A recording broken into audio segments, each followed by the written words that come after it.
Ketemu lagi dengan saya Om Jojo dan Saya Irsyad. Mas Irsad di Tiba-Tiba Podcast Iya. PR. Oke.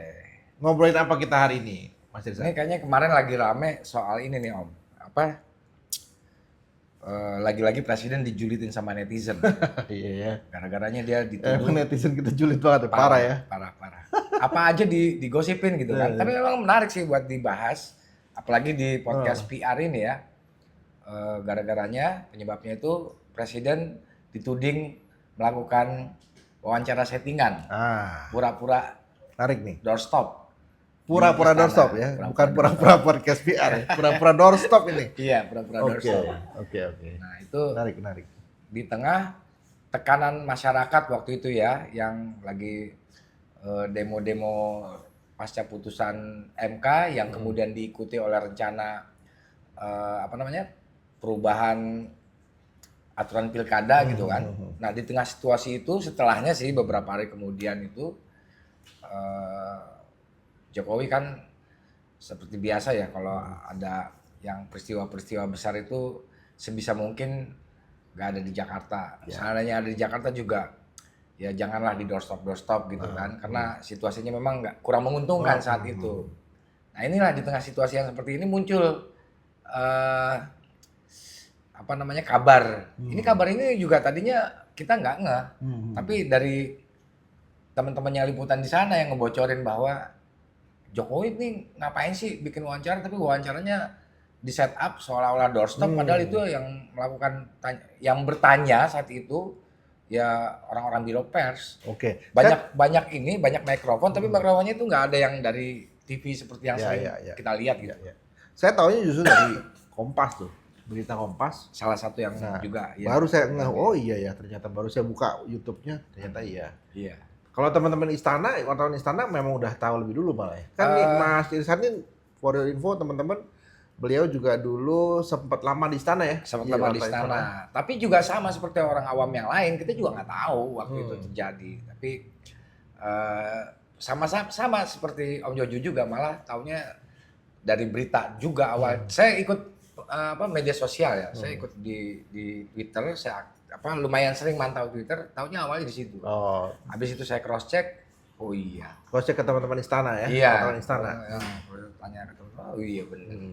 Nah, kenapa mereka akhirnya ngungkit-ngungkit persoalan ini?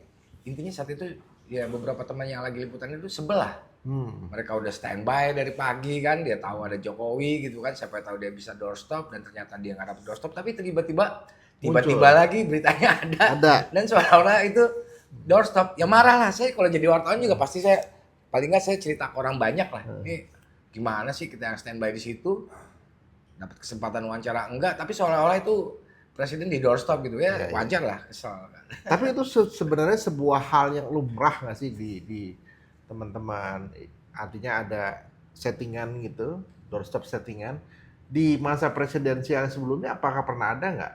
Nggak pernah ada, kita nggak pernah dengar. Apalagi saya ngerasain sama di satu era di mana kebebasan pers itu sedang euforia sekali gitu ya, di zaman Gus Dur. Itu bahkan kita bisa nanya dan minta langsung statement ke Presiden Abdurrahman Wahid waktu itu. Ketika ada apa-apa, bahkan kita tahu ya, di zaman Gus Dur itu setiap hari Jumat Gus Dur selalu menyempatkan diri sholat, entah itu di istana ataupun di luar, kebagusan misalnya, atau di tempat lain gitu kan. Dan dia membuka diri untuk berdialog langsung dengan warga. Itu luar biasa itu.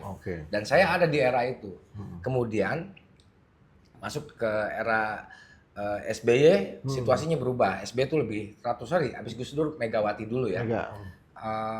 Itu ya bisa kita bilang perubahannya lumayan drastis. Saya nggak mau nyebut 180 derajat perbedaannya, tapi paling nggak memang terjadi perubahan drastis. Tapi tetap ada kesempatan. Ada kesempatan wawancara walaupun jarak jauh gitu kan. Kemudian di era SBY itu harus situasinya lebih tertib. Walaupun SBY itu agak lebih terbuka ketimbang Megawati ya untuk menerima wawancara, tapi tetap itu dengan jadwal yang sudah ditentukan, yang rapi lah sekarang. Nah, di era ini, di ketiga era itu ya nggak ada yang pura-pura doorstop, itu nggak ada. Pura-pura doorstop itu nggak ada. Kalau misalnya ada keterangan yang perlu disampaikan, dia bisa minta ke juru bicara. Jubir. Zaman Gus Dur itu ada 2 jubirnya. Salah satu jubirnya Gus Dur itu sekarang jadi ketua PBNU Unpad. Sekarang udah nggak ada jubir ya? Saya nggak tahu ya. Yang Terakhir sering ini- bicara itu lebih ke orang yang di struktural di Setnek kayaknya, orang biro pers gitu. Oke, kan. oke, biro pers. Kepala biro pers kayak gitu. Tapi sebenarnya kalau misalnya presiden mau menyampaikan sesuatu di istana, itu prosesnya gimana sih biasanya Mas Irsad, teman-teman di istana tuh? Jadi gini, biasanya itu kita setiap pagi dapat agenda. Hmm. Dapat agenda, dikasih tahu agenda presiden tuh A, B, C, D, ada yang di istana dan di luar. Kalau yang di luar tuh kita biasanya minta bantu teman-teman yang floating. Karena kita jagain, waktu itu di era saya itu saya juga udah cukup repot ya, karena harus jagain 2, RI 1 sama RI 2. Walaupun seberang-seberangan, tapi kan secara teknis nggak mudah juga gitu. Nah, setiap pagi tuh kita dikasih agenda. Misalnya membuka acara Kadin, bisa di luar, misalnya di hotel, atau bisa juga di istana. Nanti acaranya di tempat lain, tapi pembukaannya tuh di istana, itu sering begitu juga. Jadi itu kita biasanya dapat kesempatan untuk doorstop langsung menteri-menteri. Presidennya memang agak susah ya, baik di zaman maupun di zaman Gus Dur. Kecuali misalnya Gus Durnya sendiri yang mau ngasih keterangan gitu kan. Itu sering terjadi juga. Nah, di era Megawati kadang-kadang kalau ada agenda-agenda tertentu kita diminta untuk standby karena akan ada pernyataan dari presiden. Di era SBY juga seperti itu. Tapi yang pasti sekali lagi balik lagi nggak ada tuh yang namanya pura-pura doorstop, itu nggak. Pura-pura doorstop. Jadi ini sebuah fenomena yang baru ya di teman-teman wartawan istana. Iya. Tapi kalau kita berkaca sama negara lain, ada nggak sih sebenarnya kayak gitu? Amerika misalnya atau Cina yang ya paling nggak saya nggak pernah melihat fenomena itu di set up seolah-olah doorstop, seolah-olah ada tanya jawab dengan media untuk menyampaikan satu hal. Itu saya nggak pernah tahu. Paling nggak saya nggak pernah baca. Kalau selektif media ada? Oh ada. Misalnya, hanya ini terbatas hanya media TV saja. Ada, itu sering. Itu sering. Di kita juga sering. Tapi medianya benar, medianya benar. Itu malah eksklusif interview itu beberapa kali, teman-teman kita di TV juga sering dapat kesempatan untuk wawancara khusus dengan presiden-presiden gitu kan. Beberapa presiden memberikan kesempatan untuk itu. Nah, pertanyaan tadi Om Jojo itu menarik. Gimana sih mekanismenya? Mekanismenya sebenarnya umum ya. Kalau memang presiden yang menyampaikan sendiri, dia dengan mudah sekali minta, karena sehari-hari memang ada yang standby di istana. Ada memang wartawan khusus yang standby baik di RI 1, RI 2 itu di bawah koordinasi Setnek. Nah, tapi juga di luar itu kan dia presiden tuh bisa menyampaikan apapun di situasi apapun kapanpun gitu kan. Nah, jadi itu yang misalnya kalau inisiatif untuk menyampaikan sesuatu itu datang dari presiden. Tapi dalam situasi tertentu, misalnya presidennya nggak berkenan ditanya secara langsung, tapi ada informasi yang ingin disampaikan, ada berbagai cara.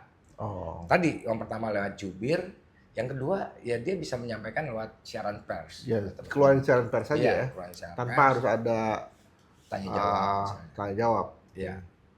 Nah, karena ini sebuah fenomena yang baru di dunia jurnalistik ya, kenapa sih Pak Jokowi melakukan doorstop settingan ini? Ini memang kalau dibahas ya, irisannya juga banyak sama PR, relevan sekali dibahas di tiba-tiba PR ya, karena ini menunjukin bagaimana komunikator itu kan istana ya, pihak istana itu bisa presiden atau bisa lewat jubirnya, itu artinya komunikatornya intinya pihak istana gitu kan. Kenapa bisa melakukan ini? Secara pasti ya saya nggak tahu kenapa Jokowi melakukan itu, kita nggak tahu jawaban pastinya. Bahkan ketika Jokowi di doorstop lagi ditanya soal itu, dia cuma ketawa-tawa aja, kita lihat di TV kan. Tapi kalau dugaan, saya bisa bikin dugaan atau memperkirakan gitu ya. Karena di saat itu situasi politik nasional itu memang lagi sedang tidak baik-baik saja lah. Mungkin kalau genting juga ini gimana gitu. Tapi intinya sedang tidak baik-baik saja dengan latar belakang yang tadi saya ceritakan ya. Ada demo besar di mana-mana, meluas gitu kan. Nah itu di setengah situasi itu nggak enak juga. Kalau misalnya di doorstop nanti pertanyaannya kemana-mana. Kita udah bisa menduga lah pertanyaan yang akan muncul di saat itu ya. Misalnya ada pembegalan partai Golkar, pasti ditanyakan ke situ. Walaupun akhirnya ditanyakan juga secara langsung. Dan dijawab juga oleh Pak Jokowi. Tapi mungkin situasi ambience-nya saat itu mungkin berbeda. Berbeda. ketika dihadapkan dengan situasi langsung saat itu dan dia harus menghadapi banyak sekali isu yang bakal ditanya oleh teman-teman media, mungkin ini dianggap sebagai jalan yang paling safety, yang paling aman untuk menyampaikan sesuatu. Kira-kira itu aja sih. Nggak sekali ya, 2 kali ya kabarnya. Iya, dua kali dulu ya? udah pernah juga, dan ini yang bikin teman-teman gemes jadinya. Ya orang Apa kemungkinan akan jadi 3 kali dan seterusnya nggak? mudah-mudahan enggak lah, karena enggak ya? ini udah masuk ke dalam bahasa netizen ya. Netizen itu kan kalau udah julid, pasti orang istana juga tahu. Pasti ke tracking ya, pasti ke tracking. Pembicaraannya. Nah, menurut Mas Irsad sendiri, apa sih yang bisa dilakukan oleh Pak Jokowi atau tim komunikasi presiden untuk memperbaiki situasi ini? Kalau saya bilang ya, Jokowi itu kan tinggal beberapa bulan lagi ganti tampuk kepemimpinannya. Harusnya menurut saya sih relax aja, santai-santai aja, nggak usah dibuat yang kayak gitu-gitu. Itu menunjukkan, kalau saya pribadi nangkep, kayak kecemasan, kayak ketakutan, kayak apa sih, ketidaknyamanan berinteraksi dengan publik melalui media ya. Kalau sekarang ini menurut saya sih, kalau misalnya Presiden PD dengan capaian-capaian yang dia lakukan, hal-hal baik yang sudah dia tinggalkan, misalnya di tengah juga tuduhan-tuduhan miring dari beberapa pihak termasuk dari akademisi soal hasil-hasil kepemimpinannya dalam 1 dekade gitu kan. Tapi intinya ketika dia berinteraksi itu santai aja, relax aja, ketimbang begini nih. Dia bikin aman tapi ketahuan malah lebih ramai dari substansi berita yang harusnya dimuat. Saya yakin mungkin orang-orang yang suka nonton atau mengamati atau membaca informasi pasti dengar informasi ini, dan itu menjadi menambah gambaran yang kurang baik tentang sosok Jokowi gitu kan. Jadi agak malah jadi repot mestinya, nggak sebegitunya jadi nambah-nambah misalnya. Kira-kira. Nah, kalau nggak salah beberapa hari sebelumnya itu kan Presiden juga melantik pejabat untuk dan mendirikan lembaga PCO ya. Iya. Presidential Communication Office. Iya. Nah, jangan-jangan ini idenya PCO, benar nggak? Ini kita nggak tahu juga. Apakah ini terobosan, dianggap terobosan atau terobosan tanda kutip ya, ini PCO baru hadir kemudian yang muncul pasti, ide ini. Iya. Saya juga nanti nggak tahu tuh nanti persinggungannya dengan Biro Pers. Biro Pers kan udah eksis ya, udah ada. Nah itu saya nggak tahu. Apakah jadi siapa sebenarnya yang pembisik menurut Mas Irsad? Pembisik yang punya ide ini siapa sebenarnya? Kalau saya bilang sih ya orang-orang Biro Pers, orang-orang Setnek itulah. Oke. Dan bisa jadi juga inisiatifnya dari Jokowi, bisa jadi ya dari Jokowi sendiri. Bisa jadi juga PCO tadi yang baru dibentuk. Bisa juga. Kemungkinannya banyak ya, kemungkinannya. Dan itu bisa. Apa jangan-jangan ibu yang suka itu tuh, tahu ya, suka kalau ada presiden, ada wartawan, ada ibu-ibu yang suka deketin Pak Jokowi, ngebrief, itu siapa sih? Bisa jadi. Itu siapa ya? Kenal nggak? Saya nggak kenal, secara pribadi nggak kenal. Bisa jadi. Sesuatu yang nggak perlu sebenarnya ya di akhir-akhir masa kepemimpinannya. Jadi lebih santai aja, relax aja. Kalau enggak ya enggak usah sama sekali gitu kan. Iya. Banyak cara sebenarnya untuk deliver message ke publik melalui media. Begitupun pemimpin negara lain nih, kayak misalnya di Amerika, Trump biasa menggunakan Twitter untuk menyampaikan pesan. Itu kan ada kebanggaan juga langsung, dan dia langsung di hadapan publik misalnya. Jokowi mestinya juga, dan itu juga dilakukan. Juga. Jokowi juga punya akun di Twitter, Facebook kalau nggak salah juga ada. Dan di Twitter itu lumayan aktif kok. Persoalannya kenapa harus settingan, itu ya pertanyaan kita bersama kan sebetulnya. Kalau jawabannya tentu kalau di orang istana lah yang teman-teman, tapi kita hanya bisa media sendiri di belakang layar ngobrolin hal ini tuh gimana sih? Kalau yang kita lihat paling enggak nih, misalnya Om Jojo lihat dari berita-berita yang muncul, coba rasakan tonnya. Om Jojo kan ya toko PR di sini ya, pasti tahu lah bicara ton itu kan. Saya bisa ngerasain itu. Tulisan itu dibuat dengan rasa sebal gitu kan. Ada tonalitinya, ada emosi di dalamnya. Iya. Pemilihan diksi kata itu. Iya, dia ada di sana tapi dia nggak dapat kesempatan wawancara, tapi beritanya tuh muncul di TV gitu loh. Kan kebayang kesalnya gitu kan.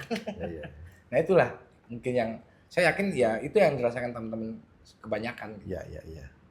Oke, menarik diskusinya, Mas Irsad. Jadi kita semua paham bahwa komunikasi publik memang ada agenda atau key message yang pasti harus tersampaikan, benar ya? Betul. Nah, tapi caranya saja yang berbeda-beda. Pemilihan caranya aja. Jadi di masa sekarang di mana netizen itu mengawasi kita, jadi kita harus lebih jeli. Nggak cuma ngawasin, menghakimi.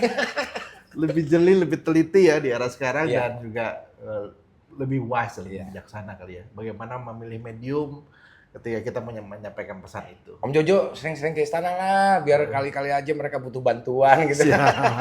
Saya tunggu siap perintah aja ya. Terima kasih teman-teman. Sampai jumpa lagi Tiba-tiba SPR. Sampai jumpa. Action. Tiba-tiba podcast PR.